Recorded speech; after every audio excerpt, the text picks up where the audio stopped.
Recebemos aqui no estúdio da Rádio Independente o vice-prefeito de Lajeado, Guilherme Tchê. São várias pautas para tratar aí com o Guilherme e muitas perguntas chegando também de ouvintes, mas a gente começa com as nossas pautas aqui, a possibilidade de construção da passarela da ERS 130, próxima à BRF.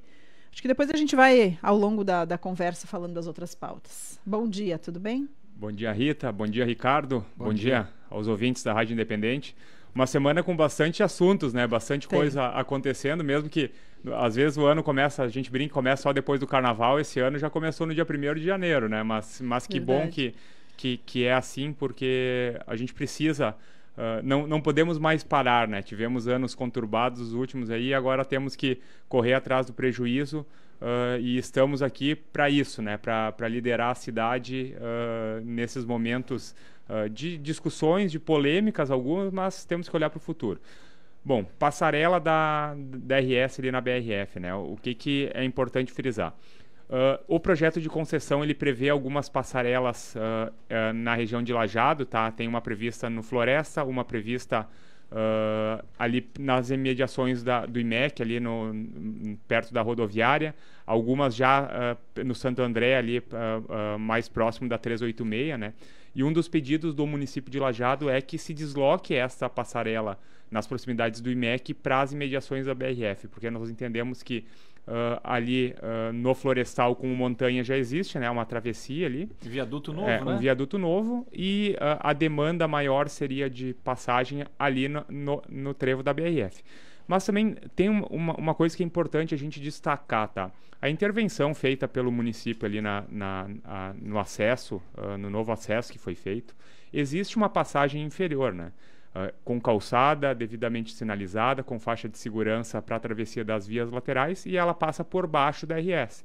Então, se tu tá no trevo da BRF ali, tu tem que caminhar 200 metros para a direita, né? Daí tu consegue fazer a passagem por baixo da RS, sem ter que atravessar pela faixa principal, que é onde o risco é maior, né? Mas, claro, independente disso, temos que avaliar e tentar incluir essa passarela ali na concessão, né? Uma obra razoavelmente simples, né? Quando a gente vê o tamanho da concessão dos investimentos, mas é uma obra importante porque o fluxo aí é cada vez maior. Duas coisas sobre esse tema. Uma, a gente sabe, quando está caminhando, e aí tu tem que olhar 200 metros para caminhar, para ir para lá, para passar por baixo, e depois para voltar são mais 200, né? Talvez a passagem de baixo no total vai dar um meio quilômetro. As pessoas acabam querendo agilizar, querem atravessar onde está mais próximo, olham para um lado, olham para o outro, acham que dá para passar e acabam passando. E a segunda pergunta, na verdade isso era uma constatação, a segunda ponto é, a prefeitura teria condições de ela construir, tanto é que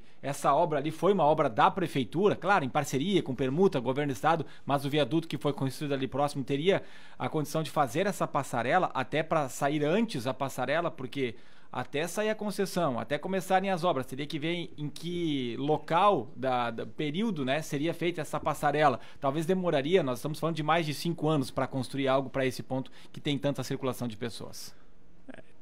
Temos que avaliar, né? A resposta exata para isso eu não tenho como dizer agora. O ideal é que a gente consiga incluir na concessão, porque os municípios cada vez mais estão absorvendo coisas do Estado e da União, né? E o orçamento, infelizmente, ele é limitado e nós temos que fazer escolhas. Mas eu reforço, assim, o pedestre, e eu também, enquanto pedestre, às vezes a gente descuida da própria segurança, né? Para não perder 5 minutos, a gente acaba colocando a vida em risco. Então, na medida do possível, até para quem tem filhos pequenos, né? Que a fatalidade dessa semana foi com crianças pequenas, né? Que oriente daqui a pouco também para que busque o caminho mais seguro, né? E se perca 5 minutos, mas não se ponha em risco a vida. E com certeza todo mundo sai ganhando, se perde um pouquinho de tempo, mas a segurança em primeiro lugar. Nessa linha ainda, prazo estendido para a discussão do bloco 2, estamos envolvidos, a Prefeitura de Lajeado, a Gláucia, o vice-prefeito Guilherme Tchê, a Anvat, Codevat, Anturvale, SIC, Vale Taquari, enfim, muitas entidades se debruçando sobre esse tema importante, e um dos pedidos era a extensão do prazo, e foi concedido. Mais 30 dias, vai para 24 de março e não terminando hoje como estava previsto inicialmente. O que representa isso, Guilherme Tchê? Era um pedido geral da nossa região, né, que se desse um pouco mais de prazo para a discussão. Eu considero que os 30 dias é um prazo adequado, porque a gente já está, a maior parte dos municípios já se debruçou nos estudos técnicos, né, nas informações, para que a gente faça as solicitações de ajustes, né, de sugestões, de melhorias, como é o exemplo, né, dessa mudança das passarelas de locais. Lajeado tem uma outra demanda muito importante, que é a manutenção da rótula lá no Floresta, porque o projeto ele não contempla, ele elimina a rotatória que recém foi feita pela EGR, e daí cria um gargalo ali que é muito ruim para a cidade, muito ruim para os bairros ali ao redor, né? Então esse é um dos principais pedidos de Lajeado. E claro, né, nós temos que tentar fazer com que a tarifa seja mais baixa. Esse é um dos grandes pleitos da região como um todo. O município entende que nós precisamos da concessão, porque sem ela nós não vamos ter investimento. A gente tem que fazer uma escolha, e a escolha a gente precisa de duplicação, a gente precisa de uma melhor infraestrutura.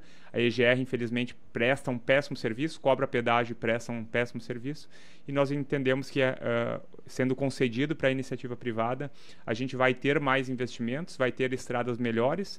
E uma coisa que muita gente muitas vezes não coloca no papel, tá? Nós temos o custo, sim, do pedágio, mas nós temos o custo de não ter pedágio e de ter estradas em péssimas condições. Então isso gera um custo logístico, gera um custo enorme para a empresa e para as próprias pessoas, né, de deslocamento e tudo mais, e tem que botar isso na balança, e a gente vê que as rodovias concedidas são as em melhores condições do país.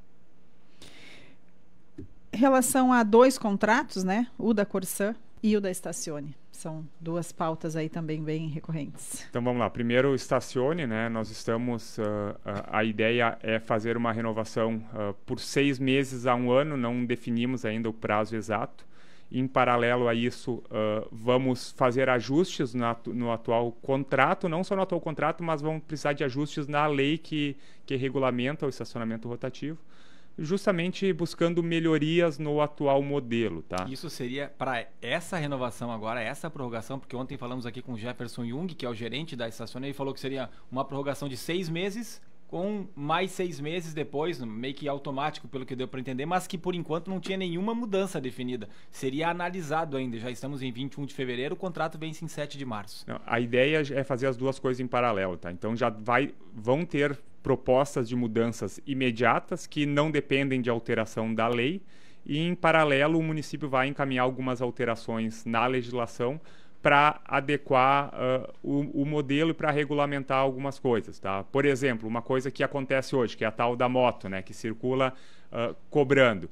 Esse é um dos pontos que está em discussão e que não depende de mudança da lei para parar isso, né? Então é uma coisa que vai ser posta agora já na discussão antes de se assinar a renovação do contrato. Então o município vai já solicitar alguns ajustes como condição para a prorrogação desse contrato por 1 ano. Uma condição seria a exclusão da moto. Vamos apresentar à empresa a exclusão da moto para fins de cobrança, né? Porque a moto... mais? Temos outras mudanças que daí dependem de uma alteração maior, que é, daqui a pouco, a redefinição de algumas áreas da Zona Azul, né? Seja a exclusão, daqui a pouco, de algumas áreas de cobrança, seja a inclusão. Um pedido, inclusive, do bairro São Cristóvão, de empresas ali da região, da Unimed, do Sicredi, da Lial, a inclusão daquela área na Zona Azul. Mas isso também depende de mudanças no contrato, de cálculo de reequilíbrio financeiro e tudo mais. Então a ideia é, se prorroga, se faz alguns ajustes juntamente agora com a prorrogação por 1 ano ou 6 meses, né? Se avalia outras mudanças que, na verdade, a Câmara de Vereadores também vai sugerir ao Executivo, deve finalizar o trabalho, acredito, na semana que vem. O Fórum das Entidades também está envolvido e enviou algumas considerações com relação a isso. Depois consolidamos tudo, fizemos as mudanças agora nos próximos meses, avaliamos essas mudanças e aí sim, daqui 6 meses ou 1 ano, definimos, na verdade, se fazemos um novo processo de concessão ou se renovamos daí com a Statione por mais 8 anos, que é o prazo previsto no contrato inicial. Para fazer essa ampliação para o São Cristóvão, por exemplo, né, ter vagas ali também, necessariamente precisa tirar vagas de outros locais ou não necessariamente? Não necessariamente, né? O que o município tem que se observar, existe um contrato vigente, existe uma licitação atrás, é o equilíbrio econômico-financeiro do contrato. Mas como é a ampliação da área azul, né, é mais fácil, né? Quando tu exclui áreas de cobrança é mais complexo porque o concessionário está perdendo parte da receita. E onde é que seria a exclusão? Assim, nós temos que avaliar daqui a pouco na parte do centro histórico, ali a parte mais afetada pelas cheias, né? Mas isso tem que ser feito uma análise técnica porque tem algumas áreas ali que praticamente era cobrado ou era previsto área azul e não está nem ocorrendo a cobrança mais. E isso tem que ser objeto. Daí se exclui, se deixa correto, né? Se tu não vai cobrar, já exclui da área azul e não mantém. Corsã foi tema de assunto também abordado pela Glaucia e por ti, Guilherme, na reunião almoço da ACIL. Vários assuntos interessantes foram abordados ali, mas o que a Glaucia disse é que, do jeito que a Corsã encaminhou, não será renovado o contrato. Ela disse, não estou dizendo que não vamos renovar com a Corsã, mas tem que ser feitas alterações. É possível especificar o que não está em acordo com o que pensa a administração que está assumindo agora? Quais seriam os pontos a serem alterados, se for para renovar com a Corsã? E quando deve ser essa definição? A Glaucia, em outra entrevista aqui, ela disse que seria no primeiro semestre ainda desse ano. Bom, como a prefeita Glaucia colocou, né, nos termos da última proposta apresentada pela Corsã, Lajeado não vai assinar esse contrato. Tá? O que nós entendemos? Que o valor da outorga está muito aquém do que a gente observa aí no mercado, né? Então existe essa demanda para a gente tentar melhorar o valor da outorga. Temos alguns detalhes com relação a investimentos, a um período de isenção de cobrança da taxa de esgoto. A própria suspensão da cobrança lá da Coab, isso é um ponto já pacífico, né? Que hoje tem uma pequena região da cidade que vem pagando. A ideia é suspender essa cobrança até 2029, 2030, quando aí sim começaria a ser cobrado em toda a cidade. São aspectos que a gente está discutindo. Na semana que vem nos reuniremos com o Ministério Público para tratar disso. E posteriormente vamos chamar as comunidades de água e também o Fórum das Entidades para dialogar sobre isso. Um outro ponto importante que já contemplava no contrato, na proposição da Corsã, né? Nós queremos um diálogo da companhia com as companhias de água, buscando o ressarcimento, né, dos investimentos feitos por essa, né? Porque com a assinatura do contrato a Corsã assumiria a responsabilidade pela água e também a responsabilidade pelo esgoto, que hoje não existe, né, que as comunidades de água não fazem esse investimento. Mas, para isso, tem que haver um diálogo e uma conversa e o devido ressarcimento pelo que essas associações investiram no passado. Então, esse é um ponto que a gente exige que conste no contrato e também quer deixar formalizado da melhor forma para que o diálogo não só conste no contrato, mas o diálogo ocorra da melhor forma para todo mundo. Como é que está a questão de prazo, só para... Não, na verdade, o Ministério Público tinha determinado um prazo, né? Esse prazo foi prorrogado, mas nós temos um contrato vigente até 2032. O município pode optar pela não renovação. Tem outros impactos, né? Porque provavelmente vamos ter um impacto futuro de não cumprir o novo marco legal do saneamento. Mas o prazo que hoje existe é um prazo imposto pelo Ministério Público para a definição. Mas o município pode optar por não renovar o contrato neste momento. É uma decisão que cabe ao município, mas nós entendemos que na modelagem atual, infelizmente, a gente não teria os investimentos necessários em esgoto, né? Nós temos até 2033 para atender o novo marco legal de saneamento. E é um dado que é importante a gente trazer, né? Lajeado, infelizmente, trata muito pouco do seu esgoto. Apenas 1% do esgoto gerado no município é tratado. E isso gera um prejuízo ambiental e, de certa forma, social também imenso. e nós precisamos resolver isso. Precisamos de investimento, e quando a gente fala de investimento, a gente está falando aí de investimentos de 300 a 400 milhões de reais nos próximos anos. É muito dinheiro. Infelizmente, a Corsã estatal, eu sempre digo, a Corsã estatal não fez os investimentos necessários no passado. Agora nós temos uma Corsã privada, né, que foi comprada pela EGEA e cabe com capacidade, ao menos pelo que demonstra, de investimento muito maior do que quando ela era estatal. Bolsa Família também, a Gláucia Schumacher falou que está sendo feito um levantamento para ver quantas famílias de fato estão necessitando, né, para de repente tirar o auxílio de quem não precisa mais, mas que esse número em princípio não vai ser tão impactante assim, que a maior dificuldade, porque muito foi falado na reunião Almoço da CIL, é a questão da falta de mão de obra e especialmente a falta da mão de obra qualificada. E aí que se busca investir ainda mais nos jovens, que seria esse o melhor caminho. Bom, sobre o Bolsa Família, na verdade, o município já vinha fazendo um trabalho de... É obrigação do município, né, fazer o trabalho de fiscalização, de acompanhamento, mas nós temos um dado interessante aí que nos últimos 2 meses, com esse trabalho, seja de fiscalização, seja com a reinserção de pessoas no mercado de trabalho, nós tivemos 159 beneficiários que deixaram o programa. Então, são 159 pessoas que estavam recebendo o Bolsa Família que, felizmente, conseguiram sair, seja porque estavam recebendo, daqui a pouco, indevidamente, daí cabe a fiscalização do município, né, uma ação de fiscalização, seja porque passaram, daqui a pouco, para o mercado formal, conseguiram um emprego e conseguiram sair, do assistencialismo. Né? Não tem esse número... separado, o que foi por trabalho ou por não tem esse estar dado, indevidamente. Assim, não é tem. interessante ir atrás, mas mesmo assim, né, nós continuamos com cerca de 2.200 famílias recebendo o Bolsa Família. São famílias na extrema pobreza, né, que têm uma série de requisitos para receber e tem também contrapartidas, né, a obrigação é os filhos frequentarem a escola, então ele é um programa que exige, não é só receber o recurso, tu tem que, em paralelo, atender uma série de requisitos e ter os filhos na escola é um deles e é um muito importante, né, porque daqui a pouco ali na frente a porta de saída dessas pessoas desse programa. E se eu não estou enganado, 90% desses beneficiários são mães com filhos, que já não tem o pai em casa também, né? São mulheres, né? Na verdade, a grande parte dos beneficiários, 90%, são mulheres. E daí, sim, são situações que cada caso é um caso, né? Mas quem recebe Bolsa Família são pessoas em vulnerabilidade, né? Em extrema pobreza. É um programa que ele surgiu lá atrás, ainda no governo Fernando Henrique, como Bolsa Escola, né?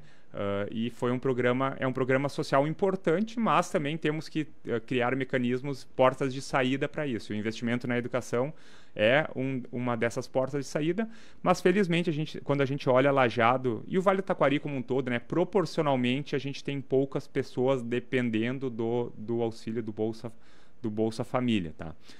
O desafio da mão de obra, tá? O desafio da mão de obra não vai ser retirando as pessoas do Bolsa Família que nós vamos resolver o problema da falta de mão de obra. A falta de mão de obra é um problema que veio para ficar. Infelizmente, cada vez vai ser mais difícil, né? E ele decorre também de a gente estar numa região desenvolvida, uma região que cresce, uma região que tem oportunidade de trabalho. Vamos ter que aprender a conviver com isso, as empresas vão ter que também, de certa forma, se reinventar, automatizar muitos processos, porque o futuro tende também com o envelhecimento da população, com a inversão do crescimento populacional, a ser um desafio cada vez maior e cada vez ter menos gente entrando no mercado de trabalho. Estamos conversando com o vice-prefeito de Lajeado, Guilherme Tchê. Tem muitas perguntas chegando, né, Ricardo? Mas acho que a gente vai ainda com a pauta da macrodrenagem na Avenida Décio Martins Costa e depois a gente dá sequência aí com as perguntas também. Então, na Décio Martins Costa, ali, conhecido também como Valão, né, vem sofrendo com problemas de drenagem, de alagamentos, e isso se agravou com algumas intervenções que foram feitas no engenho, nas imediações da BR, né, que aumentou o volume de água que chega na parte baixa ali. Então, nós temos um recurso do governo federal, são cerca de 10 milhões, que vão ser direcionados para a macrodrenagem ali. Então, o que vai ser feito? Vai ser refeito o canal, né, a galeria ali, daqui a pouco vai ser ampliado, isso aí tem que fazer o estudo técnico devido, se faz uma galeria do lado, se amplia aquela, né, para dar vazão, e em paralelo a isso também vai se refazer toda a pavimentação, né, a Décio Martins é uma rua importante, uma das poucas vias paralelas, digamos, a Júlio de Castilhos no centro, e ela cada vez tem uma importância maior. E a gente sabe que as condições do calçamento ali não são adequadas, tá? E esse projeto também vai contemplar, além de resolver essa questão dos alagamentos, é resolver a questão viária. E daí vem a pergunta, né? Vão colocar asfalto ali, mais asfalto? A ideia é fazer um projeto sustentável. Daqui a pouco ali, no conceito, daqui a pouco de cidade esponja, ali faz sentido ter este conceito, né? Daqui a pouco pensar numa pavimentação com um material que absorva parte da água, né, e que ajude na drenagem, evitando daqui a pouco se colocar somente asfalto, tu vai resolver um problema, mas vai criar outro de drenagem. A gente tem que pensar em algumas vias, essas vias na parte baixa ali, né, algo nesse sentido. Então, esperamos entregar um projeto que resolva o problema, mas também talvez um projeto modelo de sustentabilidade ali nessa importante via. É uma obra importante porque, além de ser o primeiro ponto onde sai água quando temos enchente, ali com 18 metros e meio, 19 metros a água já começa a sair, a gente tem visto aí que com qualquer chuva um pouco mais forte já dá alagamento, coisa que não acontecia antes. Então tem a questão de ter entulhos lá embaixo, por mais que a prefeitura já fez uma limpeza, mas tem ligações com as obras também da CCR, né, para a duplicação da BR-386. Tem um prazo para esse projeto, Guilherme? Nós estamos finalizando os estudos técnicos, né, como é um recurso que vem da União também. Quanto que é? Salvo engano, são cerca de 10 milhões o recurso destinado. É um recurso fundo perdido, então o município recebe e não precisa devolver posteriormente, justamente com essa finalidade de macrodrenagem. E aí o prazo? A ideia é finalizar o projeto, né? Daí o processo tem que ir à licitação e tudo mais. Então, vamos colocar assim, tudo dando certo, é um projeto que as obras iniciariam ainda dentro deste ano. Mas o prazo exato agora eu vou estar te mentindo se eu afirmar alguma coisa. Só o desassorear, que também está aqui na nossa pauta, aí em Lajeado, né? O município foi contemplado por um programa do governo do estado que são 7 pontos de rios e arroios, né? Forqueta, Saraquá, uma pontinha do Taquari, né? Que vão receber essas obras de desassoreamento. Daí muitos perguntam, mas e o rio Taquari, né? O rio Taquari está contemplado em um outro projeto, em um outro estudo do governo do estado, que é muito maior, né? As obras de desassoreamento no Taquari, elas são muito maiores, mais custosas e também dependem de um estudo técnico muito mais profundo, porque tem que ver se de fato isso vai resolver, o quanto vai minimizar o problema. E eu sei que também tem iniciativas da própria iniciativa privada que está tentando também assumir essa obra sem custo para o governo do estado. É uma discussão que está acontecendo em paralelo. Muitas perguntas aqui. Vamos ver se a gente consegue atender. Essa aqui já tinha vindo na semana passada. O José disse que não foi feita por falta de tempo. Então vamos lá. Mesmo não feito na sua gestão, pergunto se era tão iminente a duplicação da 453, porque a obra no quilômetro 29, que mais parece uma chicane de Fórmula 1, surpreende-me a não ocorrência do acidente no local. Até agora não seria melhor acesso igual para cruzeiro, menos perigoso, mais efetivo e muito mais barato? Tem previsão de início de duplicar a ERS? Obrigado, que diz o José. Assim, a RS ela é responsabilidade do governo do estado, né? Não tem previsão de início. O que a gente pode dizer é que nos projetos da concessão, essas obras, tanto Lajeado Arroio do Meio como Lajeado até Mato Leitão, salvo engano, elas são as primeiras obras da concessão. Então são obras prioritárias. Por isso que a gente entende que a concessão tem que avançar, porque são os principais gargalos e são as obras que começariam mais cedo.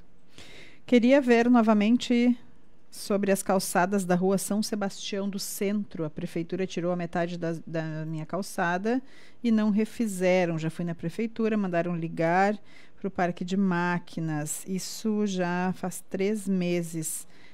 Quem mandou essa mensagem foi a Irene. Vamos verificar, então, Rua São Sebastião, é isso? Vou ver e vamos atrás para tentar resolver. O ouvinte aqui, o Jaime, do Floresta, presidente do bairro lá, Jaime Borger, pede para o vice-prefeito sobre iluminação das rótulas da 453 no Floresta, se há perspectiva de serem feitas, que já foram prometidas várias vezes e até hoje nada. Eu não sei exatamente o ponto, né? Nós temos que diferenciar o que é DRS, querendo ou não, responsabilidade do governo do estado, mas existem alguns pontos ali no trevo de cruzeiro, de acesso a cruzeiro ali que o município iria assumir a responsabilidade, mas eu vou verificar, Jaime, vamos tentar dar o retorno ou dizer se isso é com o estado, a gente também direcionar a demanda para a EGR, no caso. O ouvinte de Lajeado se identificou aqui, mas não quer que a gente fale o nome dele no ar. Quero saber a respeito das mini-retro que estão prestando serviço para o município, onde o rendimento é bem menor do que uma retroescavadeira, porque não usam uma maior. Outro dia foi feito um serviço no campo São José, levou o dia inteiro, uma maior tinha feito em 1 hora. É uma observação é uma questão técnica. A mini-retro ela serve para alguns serviços que a retro não consegue, mas tem que... eu concordo com o ouvinte, a gente tem que utilizar a mini-retro nos serviços que de fato são específicos para ela. 2 ouvintes aqui que parabenizam a administração, Nilce Aren, parabéns Guilherme e Gláucia por ajudar essas pessoas do Bolsa Família a sair dessa situação. Admiro muito vocês, parabéns, precisamos educar nossos alunos para serem independentes, estudar, se informar. Isso veio pela live. Também aqui no WhatsApp, o Rogério Vitorazzi, como diria o gaúcho, pelo andar da carroça, Lajara está crescendo aos poucos. Parabéns para o meu amigo Guilherme, é o que manda aqui no 999-787885. A ouvinte Seni Frank, ela escreveu e apagou, acabou de apagar quando eu ia começar a ler a mensagem dela. A Ana Cristina, sobre vagas de creche, deveriam primeiro ceder a vaga para as mães que trabalham, depois para as mães que vivem de Bolsa Família e não querem trabalhar. A opinião da Ana Cristina. As vagas elas têm uma série de critérios e na verdade são as pessoas que recebem Bolsa Família que estão às vezes em condições mais sensíveis, né, e que precisam dos filhos na escola, justamente para que a gente no futuro consiga mudar essa realidade. Sobre aquilo que falamos antes, né? O Mário de Lajeado vai naquela linha, diz vice-prefeito deveria tentar andar meio quilômetro para entender que a travessia no viaduto é mais perigosa, pois as marginais têm fluxo muito grande nos turnos da BRF e escola. Passarela urgente em relação ao primeiro ponto que a gente trouxe aqui na entrevista de hoje ali na ERS 130, próxima à BRF. E o Vlad Martinez pergunta quando farão o nivelamento do calçamento da Júlio, principal rua da cidade. Quando chove, os carros passam nas poças molhando pedestres. Aliás, recentemente, bem na frente da prefeitura, fizeram um serviço no calçamento e deixaram todo irregular. É impossível que não tenham visto aquele serviço mal feito. Sim, precisamos melhorar o calçamento na Júlio e estamos retomando com o CDL uma discussão sobre a reformulação da Júlio. E não só na Júlio, a gente sabe que alguns calçamentos antigos aí precisam ser refeitos e temos sim que ter uma atenção maior nesses detalhes. Marco Birk, no próximo final de semana será fechado o principal acesso ao bairro Conventos para a continuidade da duplicação. Teremos que acessar o bairro pelo viaduto e seguir pela Arno Eckert, que não é pavimentada, ele coloca grifado isso. Aí me pergunto, quando essa rua será pavimentada? Ainda mais agora que todo o fluxo passará por lá. Será que só onde tem grandes condomínios de grandes loteadoras fazem pavimentação? Mais uma colocação, a Arno Eckert está em péssimo estado de trafegabilidade, é o que diz o Marco Birk de Lajeado. Aqui uma do bairro Campestre. Tem alguma previsão de pavimentar? Achei que era só um comentário. Não, vou ter que ir atrás, não tem nada previsto Arno especificamente. Eckert. Arno Eckert, ok. Essa é do bairro Campestre. É mais de um ano que estamos pedindo a poda de árvores na praça da rua Galpão de Barro, no bairro Campestre. Ok. Inclusive ela contou de uma situação de um pedaço de galho que caiu, enfim, tiveram que chamar corpo de bombeiros para desobstruir a rua. Uma situação. Mas até nesse assunto, né, com a nova secretaria, a ideia é dar uma atenção maior para parques e praças, em especial para as praças de bairro, né, que sabemos que precisam sim de um cuidado um pouco maior e um acompanhamento mais perto do poder público. Essa aqui ela mandou o nome da rua, mas eu não consegui entender. Moramos na rua alguma coisa Martínez. Acho que o corretor atrapalhou ali. Gostaria, se possível, saber se os moradores que moram nessa rua, no Morro 25, ter esgoto, pois a gente paga imposto, mas não temos. É um caos. Quando tem enxurradas é outro problema. Exemplo, a fossa temos que estar pagando para limpar. Está sempre cheia, pois moramos no terreno ladeado. Por favor, façam alguma coisa, pois pagamos impostos. Não consegui entender o nome da rua aqui. Também. Xenópolis, alguma coisa, Martinez. Mas não deu certo. Mas é no Morro 25. Tá dado o recado aqui, podem de repente depois completar. Tem muitas mensagens chegando, gente. Não teremos condições de atender a todo mundo. Agradecemos. Daqui a pouco até sugestão é sempre mandar um pouco antes da chegada do vice-prefeito ou da prefeita. Tem muitas coisas mais pontuais, mas a gente encaminha também para a assessoria da prefeitura aí para dar andamento. Guilherme Tchê, muito obrigado pela presença aqui na Rádio Independente. Um bom final de semana. Muito obrigado, um abraço a todos os ouvintes aí que participaram e um bom final de semana a todos. Até a próxima, vice-prefeito de Lajeado, Guilherme Tchê.